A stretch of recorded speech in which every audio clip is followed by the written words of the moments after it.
আসসালামু আলাইকুম। আশা করছি আপনাদের সবার রমজান অনেক ভালো কাটছে। আপনারা সবাই খুব ভালো আছেন। তবে আমরা যারা হাইপারটেনশনের সমস্যায় আক্রান্ত, আমাদের কিন্তু এই রমজানে যদি আমরা প্রপারলি খাবার-দাবারগুলো ইনটেক না করি, তাহলে দেখা যায় যে আমাদের ব্লাড প্রেশার লেভেল অনেকটাই আনকন্ট্রোলড হয়ে যায়।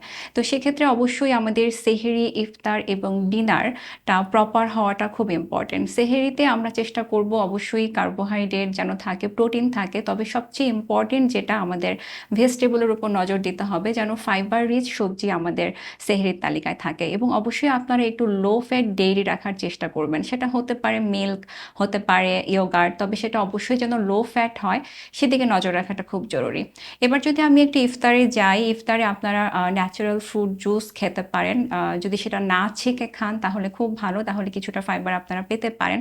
তবে সবচেয়ে ভালো হয় যদি আপনারা একটু কাট ফ্রুটস রাখতে পারেন আপনাদের ইফতারের আইটেমে এবং একটু সালাদ রাখতে পারেন। একটা ডিম আপনারা চাইলে রাখতে পারেন, যেহেতু সারাদিন আপনাদের প্রোটিন ইনটেক হয় নাই। সো আপনারা একটা ডিম রাখতে পারেন আপনাদের ইফতারের আইটেমে। তবে ইফতারের আইটেমে চেষ্টা করবেন যে ভাজা খাবারগুলো বা খুব বেশি ফ্রাইড আইটেমগুলো একটু অ্যাভয়েড করার জন্য, বা খেলেও খুব মডারেট পরিমাণে খাওয়ার জন্য। আর সবচেয়ে আপনাদের জন্য যেটা হেলদি ওয়ে, কুকিং প্রিপারেশনটা খুব ইম্পর্টেন্ট।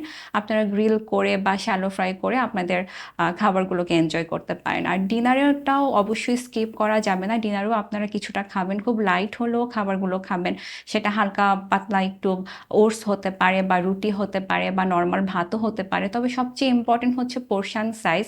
যার যার ক্যালোরি রিকোয়ারমেন্ট অনুযায়ী আপনারা আপনাদের পোর্শনগুলোকে ঠিক করে নেবেন।